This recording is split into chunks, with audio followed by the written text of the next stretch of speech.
नमस्कार बच्चों। मेरे YouTube channel Bio Booster doctor Suman Singh sir पर आपका बहुत बहुत स्वागत है।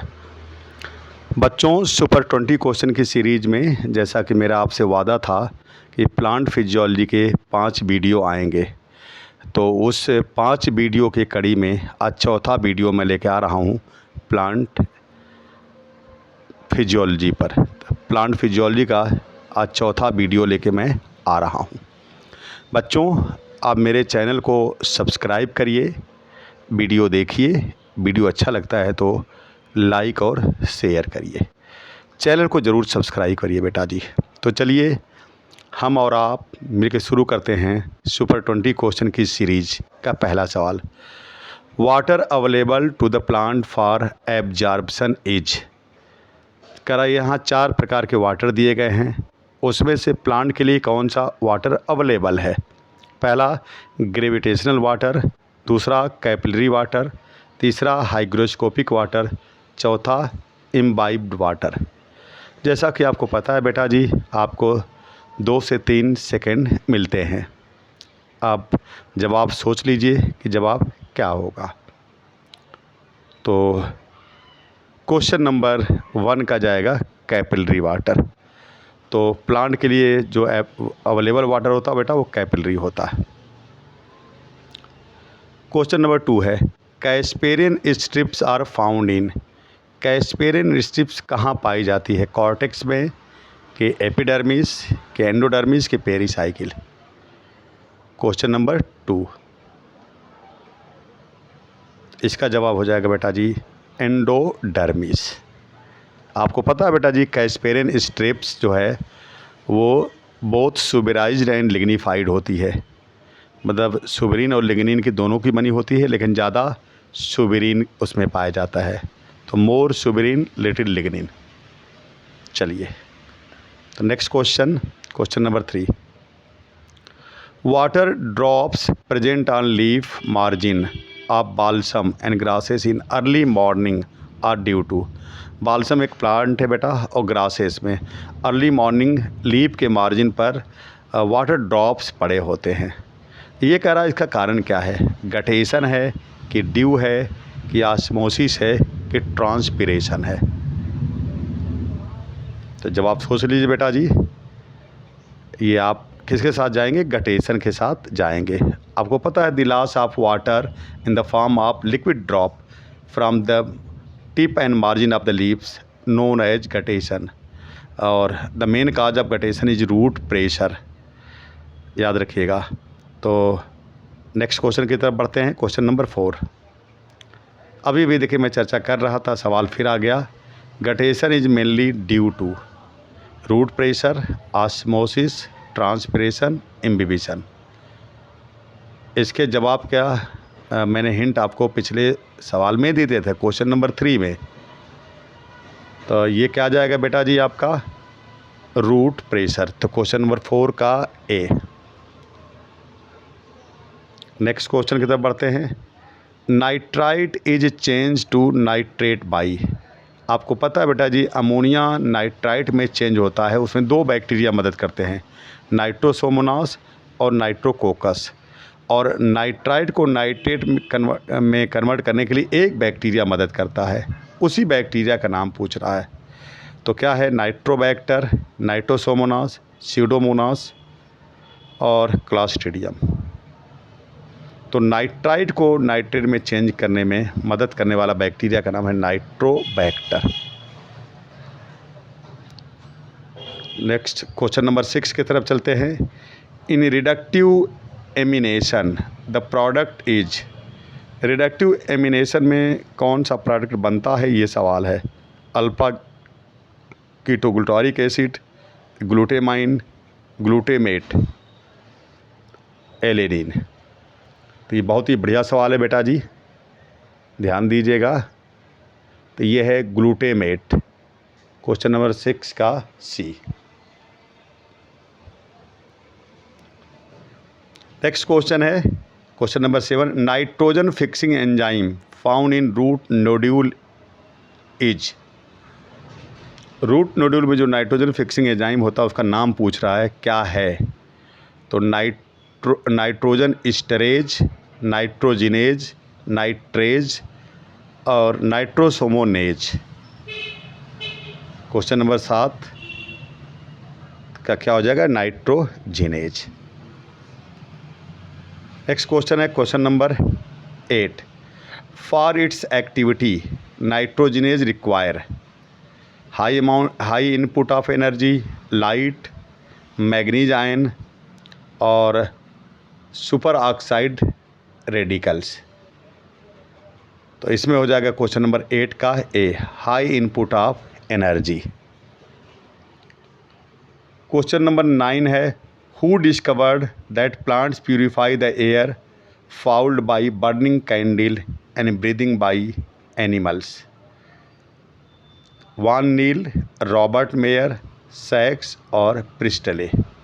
तो क्वेश्चन नंबर 9 का हो जाएगा बेटा Presley. The alga used by Engelmann for studying action spectrum was. Engelmann ने एक्शन स्पेक्ट्रम को स्टडी करने में एक एल्गा यूज किया था, उसका नाम बताइए। यूलोथ्रिक्स है कि स्पाइरोगायरा है कि क्लेडोफोरा है कि क्लोरेला है? Question number 10। तो क्वेश्चन नंबर 10 का सी हो जाएगा क्लेडोफोरा। तो सुपर 20 क्वेश्चन की सीरीज़ में बेटा जी हम 10 सवाल कर चुके हैं, यानी हम आधा पड़ाव तय कर चुके हैं। मेरी आपसे विनती है बेटा जी कि मेरे चैनल को आप सब्सक्राइब करिए, लाइक करिए और शेयर करिए। सब्सक्राइब ज़रूर करें बेटा जी। तो चलिए हम आगे बढ़ते हैं क्वेश्चन नंबर 11 की तरफ। Pigment system 1 performs independently.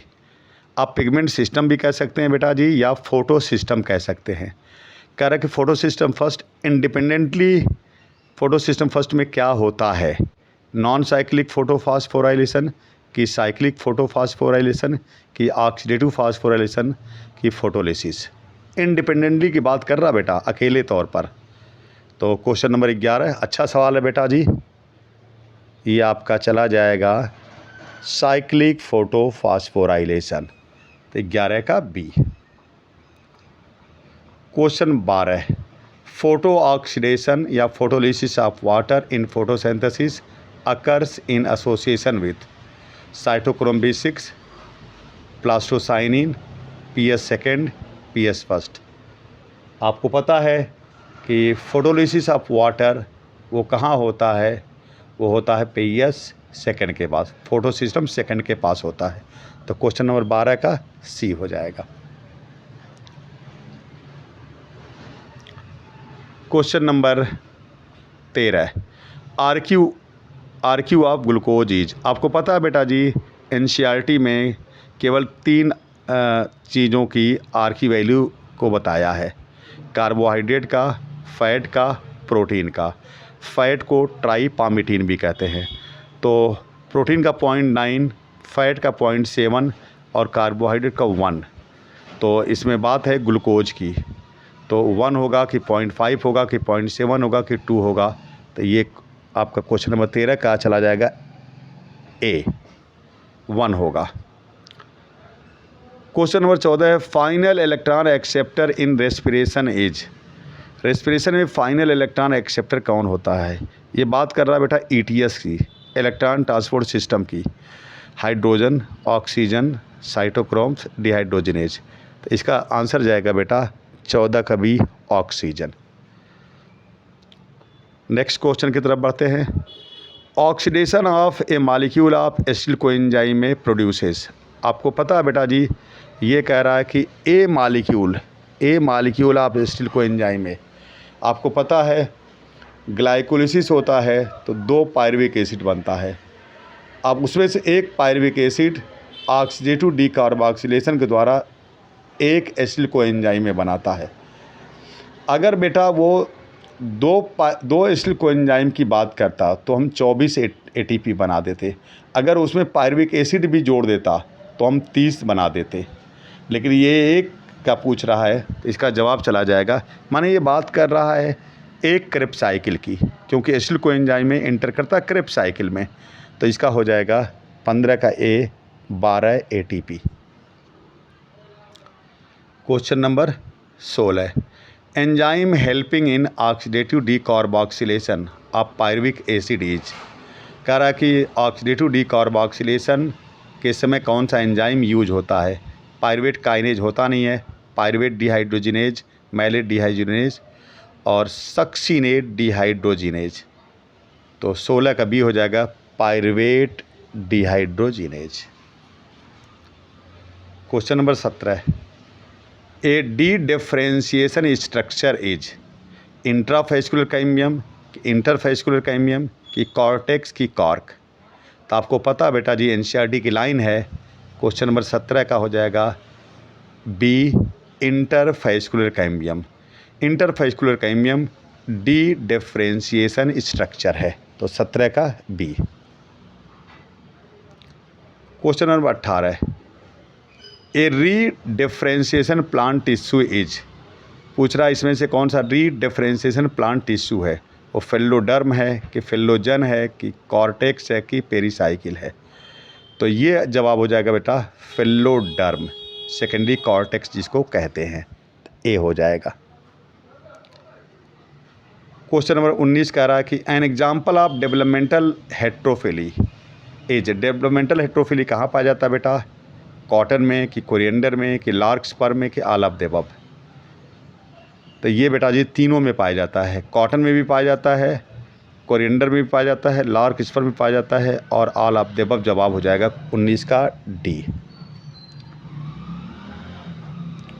Question number 20, ये super 20 question plant physiology 4th lecture का आखिरी सवाल है बेटा जी आज।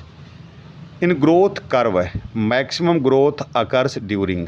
कर ग्रोथ कर्व में मैक्सिमम ग्रोथ कहाँ होगी। आपको पता है ग्रोथ कर्व जो होती है सिग्मॉइड होती है, वहाँ 3 फेज होती है, लैग फेज, लॉग फेज और स्टीडी फेज। आपको पता है लॉग फेज में मैक्सिमम ग्रोथ होती है और आपको पता है कि लॉग फेज को हम एक्सपोनेंशियल फेज भी कहते हैं। तो ये 4 ऑप्शन है क्वेश्चन नंबर 20 का। ए है लैग फेज, दूसरा सेनेसेंट फेज, तीसरा डिक्लाइन फेज, चौथा एक्सपोनेंशियल फेज। तो क्या हो जाएगा 20 का डी एक्सपोनेंशियल फेज। तो ये सुपर 20 क्वेश्चन हो गए बेटा जी।